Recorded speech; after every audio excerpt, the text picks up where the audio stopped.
Hey everybody, it's Robot here from Vespa Motorsport, the premier dealership for Vespas and Piaggio scooters here in San Diego, California. If you're in the area, check us out. If you live in San Diego, support us, buy a scooter from us.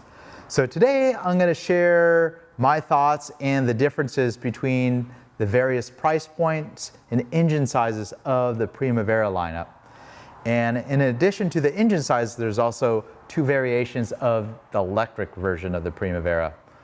So I'll start with the prices of them. Obviously the slower ones are always going to be the cheapest. So the base Primavera, this is a Primavera Touring that has a $200 premium over the base model. Base model Primavera is $4,000. You pay about $200 extra, get a cool windshield, front and rear rack. I think it's well worth the $200. You move up to the Vespa 150. And 150, if you're new to scooters, the 50cc and 150, those are displacement numbers, like, you know, in cubic centimeters or milliliters. 50 cc's obviously is a smaller engine, and you go about 3 times larger engine, which is the 150cc model. So Primavera 150 comes in several different flavors. The base model is about $1,350 over the base model 50. 50 pretty much is what a base Primavera goes for. You go up to the Sport, which is the top of line model, which is this one right here. Has a digital dash and stuff on there. You're going to pay a $300 premium. You know, $5,650 for the Sport. Has a little bit better trim on it and the liquid crystal color screen for the dashboard. If you're curious about each of these individual models, I suggest you look at our YouTube page, Vespa Motorsport, and I have like over 500 videos pertaining to Vespa, but I've pretty much reviewed nearly every model of the Vespa, the current Vespa lineup, and many of the old ones too, if you're looking for a used scooter. So check it out. You can just search for Primavera 150 2020 model, and you could see what I had to say about it. If you're looking for the premium line, not necessarily the fastest, we have the Vespa Elettrica, and it comes in 2 different flavors. There's a 30-mile-an-hour version and a new 45-mile-an-hour version. It's May 2020, they're now shipping the 45-mile-an-hour version. This one runs for a hefty premium over the base model Primavera. So the 45-mile-an-hour one goes for $7,600, 30-mile-an-hour version, $7,500. All right, let's get into some of the specs and pretty much what everybody asks. What's the top speed? How does it perform? And obviously you can see they all look pretty similar, just with different trim appearance packages between the engine styles. Wheels have changed a little bit between them and that kind of stuff. But we'll start with the Primavera 50. Starting last year, they went to a newer iJet, or 2 years ago, an iJet motor, which is a fuel-injected 3-valve 50cc engine. Gets great fuel economy. I've never done any tests, but I would assume you're always going to get over 80 miles per gallon on something like this. Pretty much 2-gallon tank, you're always going to be able to get 150, it's actually a little larger, maybe even 200 miles per tank full on this scooter. Completely depends on how you ride it. Most of the time people with the 50cc scooters ride them full throttle all the time, so you're going to use the gas. So with the 50cc there is a restricted 30-mile-an-hour version. I'm not going to talk about that, but essentially performs the same, but just electronically is limited 30 miles an hour for some markets where you can ride a 50cc with just a regular car license. So how does this perform for $4,000? It's pretty slow, especially considering I'm used to big motorcycles, fast scooters, and all that stuff. But it's more than adequate for tight urban commuting, that kind of stuff. I would say it takes about 30 to 40 seconds to get up to its top speed on flat ground, which is about 38 miles per hour, maybe 40 miles an hour. If you're going down a hill, it will hit 45 miles an hour or 70 kilometers an hour, which is electronically governed by the fuel injection system. So that's pretty much all it will do. but by no means it's the slowest 50 I've ridden. I would say it's right in the middle. Nothing compared to the old two-stroke 50cc scooters that have quite a bit of zip and zing to them. Those are long gone. In are all these new, much cleaner scooters that are fuel injected. They have catalytic converters or electric scooters. Just the wave of the future. Not too many two-strokes left. As much as they were fun, they were gas hogs. They burned the oil and they weren't so kind to the environment. So that pretty much sums up how this performs. If you're going to go up a pretty steep grade, expect it to slow down to as slow as, maybe 12 miles per hour going up a really steep grade. Want to get on any highways of any sort, you may be able to get in the shoulder with a scooter this size. But depending on what market you're in, a lot of times you can ride even this faster version of the 50, which tops out 45 with a car license. Sometimes you need the 30-mile-an-hour version. So depending on what they sell for your thing. Good news though is you can easily de-restrict these with a plug-in fuel injection module from Melosi. All right, so we're going to move on to the gasoline-powered 150. The motor's been around for a bit. It's gotten a refresh that they call the iJet motor a couple of years ago. Pretty much performs the same. It's just a little quieter.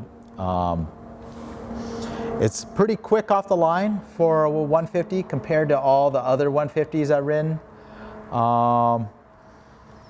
Top speed, just about 65 miles an hour. Find a hill, maybe they'll hit 70 miles an hour. I've taken these on the highway. Not something you want to ride on the freeways or highways all the time, tollways, whatever, but it does have enough oomph, and in most jurisdictions you can legally take a 150cc scooter on the freeways. Not that I recommend taking something that's not keeping up with the pace. Some places they drive 80 miles an hour, so it may not be the best idea to take it, but perfectly adequate for all the hills, everything. Go up the hills twice as fast as the 50 for the steep hills, and obviously have quite a bit of extra speed. The downside, at least for the California market, you need a full M1 motorcycle license for any of these scooters, so most people opt for the 150cc scooter. Reasons people buy the slower ones, sometimes you don't need the motorcycle license. So keep that in mind. You might look into your local laws. But for California, whether you're riding the slow 50 or a really big, 2-liter hog, whatever, some big cruiser or sport bike that goes 200 miles an hour, same motorcycle license, M1 is needed for all these scooters. So for about $1,350, you're getting a lot more speed, a more robust motor. And the last thing with the 150, the range is pretty good on it. It's always going to get over 100 miles per tank full, pretty much 2 gallons of gas. Always going to get over that. They typically get about 60, 70 miles per gallon. Not quite going to ever hit the 100 miles per gallon mark, but still very good mileage on the 150, especially if they're ridden easy. If you're full throttle all the time, again, your mileage is going to vary. All right, now we're on to the techie Elettrica. You're going to pay a pretty hefty price premium for an electric Vespa, especially considering there's the new scooters out there, NIU, that perform very well for a much lower price point. But then again, they're not a Vespa, and they're a plasticky, basic scooter body versus this nice steel chassis that you find on all Vespa products. So this is the 45-mile-an-hour version here sold in the United States. It's differentiated by it has a yellow trim versus the 30-mile-an-hour version that's with the blue trim on the silver body. Only comes in silver, a pretty limited production scooter. It's got the color screen. You can watch my whole video on the original Elettrica. The 45 pretty much is nearly identical, other than it performs better in all regards compared to the 30-mile-an-hour one. Nice and quick off the line. I would say it's almost as fast as a 150, definitely faster than the 50 off the line with acceleration on flat ground. As the name states, top speed is about 45 miles an hour.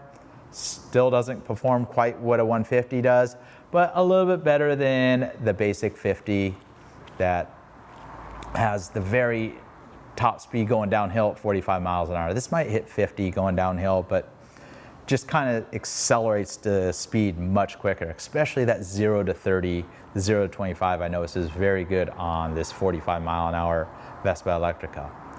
Where it doesn't shine is up the steep hills. I know electric vehicles usually are noted for how much torque they put out. I'm a big fan of Tesla cars, and they're just immense amounts of torque that most of these electric cars and motorcycles like the Zero motorcycle, they're just, wheelie monsters. You go up the steep hills, the performance drops down to about what the 50 does. You go up those same hills, it's going about the same speed as the regular gasoline 50. The 30 mile an hour version, unfortunately, it just doesn't quite live up to even what a gas 50cc scooter does. So if you're looking for the coolest ride that's plug-in capable, never have to take it to a gas station, and want very low maintenance, which I suspect it will deliver very low maintenance, this is the key for you, but at a premium. One thing I noticed about the 45 mile an hour version, they've probably reworked the motor ever so slightly. I noticed it's a lot quieter, so they did something there, and for the most part, pretty much the identical features. All the electronic dash does pretty much the same thing. Just like the Sport, they connect to your phone, Bluetooth. Not much to say about that, doesn't do much, but so that's where you are with the various models of the Primavera. So starting with the 50, 150, and the new Elettrica. Hope everybody found that interesting.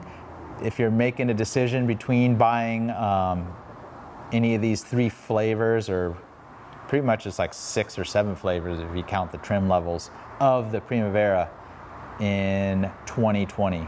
This is May 2020, perfect time to get a scooter. If you live in an urban area and you take public transportation, maybe you want to reconsider nowadays. Scooter's a perfect way to do it.